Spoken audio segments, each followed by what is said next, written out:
ahead and use rest for 5 or 10 minutes. And so we're going to take this, and then this is basically just, this would be like the RPM gauge for your car.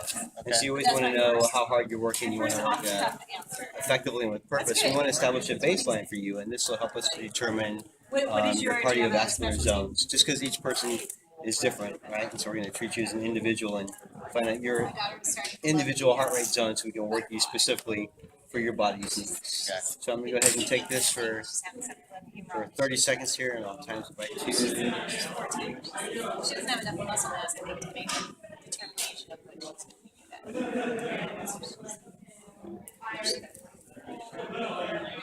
that. Right, so... Hey, good. So calculate your heart rate, 60 beats per minute. It's actually pretty good. You look pretty athletic, and that probably has a lot to do with it. So 60 is your resting heart rate. Okay.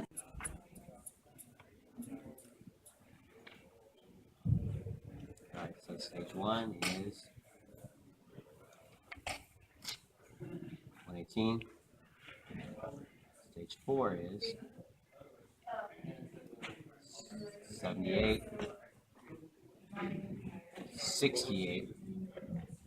Stage 5. Oh, that's pretty low, actually.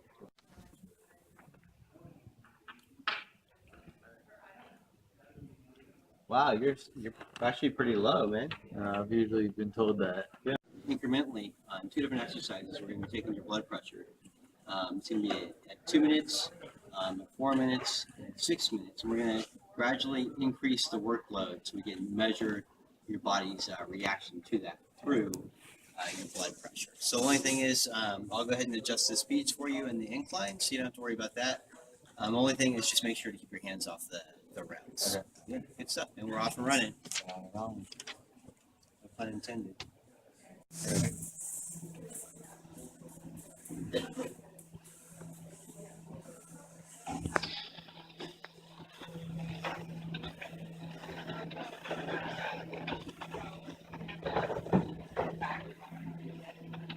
So what's 118?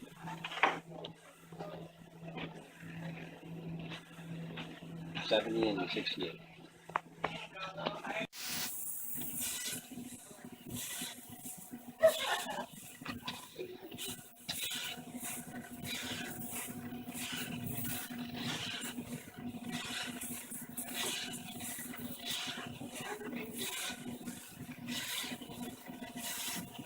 $120.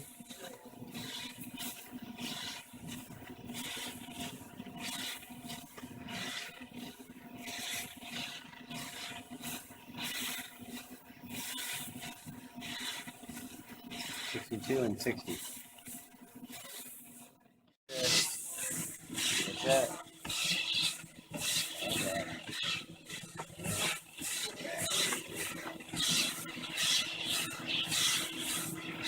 And 40.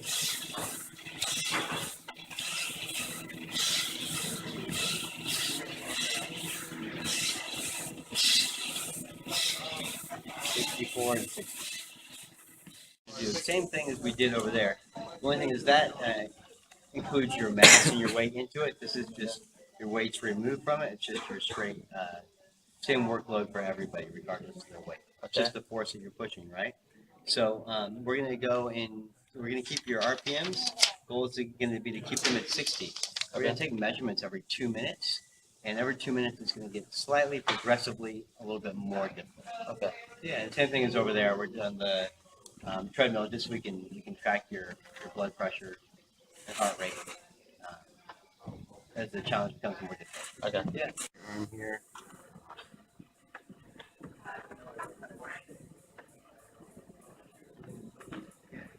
You want me to hold that for you?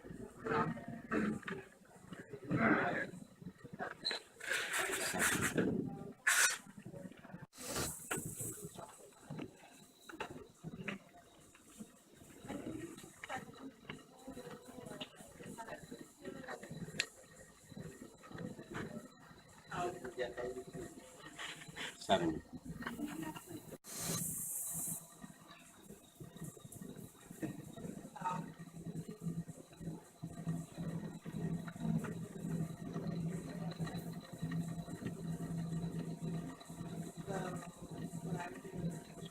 65. Yeah. 70. Baseline resting pulse. Just to, it's like, again, keeping track of the RPMs, right? The heart, so we can, one, make sure it's safe for you to exercise, and then two, having you exercise with purpose to accomplish your specific goals, right? So we went ahead, we also took a baseline of your blood pressure, and you got, great blood pressure.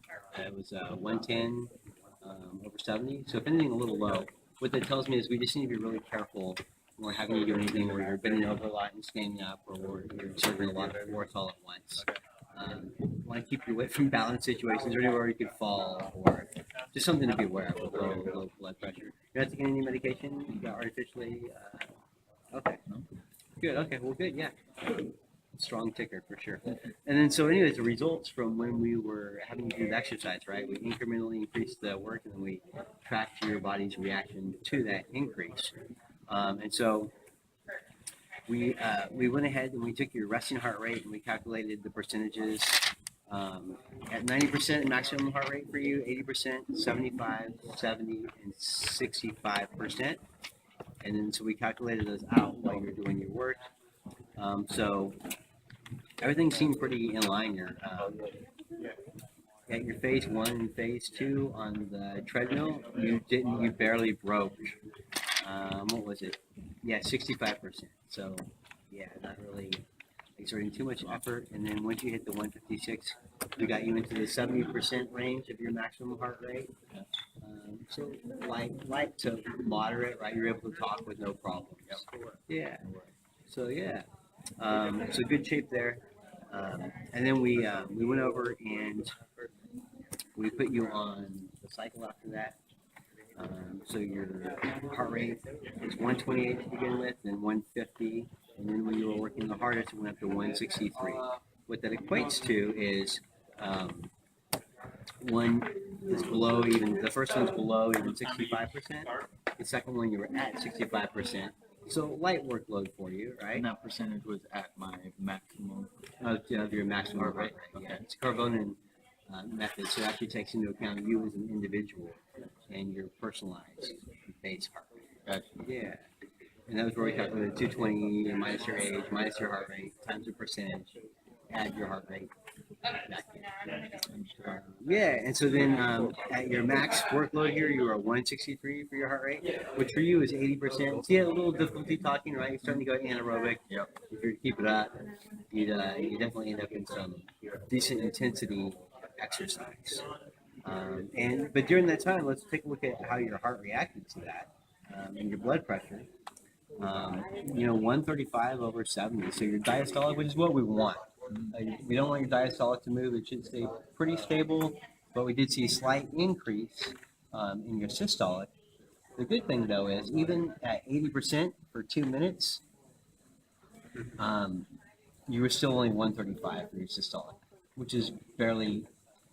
There are people that are walking around right now that are pre-hypertensive at 135, and to get you to that level, we had to exercise you at 80% of your heart rate, man. So you're a strong ticker, and I'm not a medical doctor, but according to basic standardized numbers, you got a strong ticker, and you're looking good. Sounds good, Doc. Thank Any you. questions?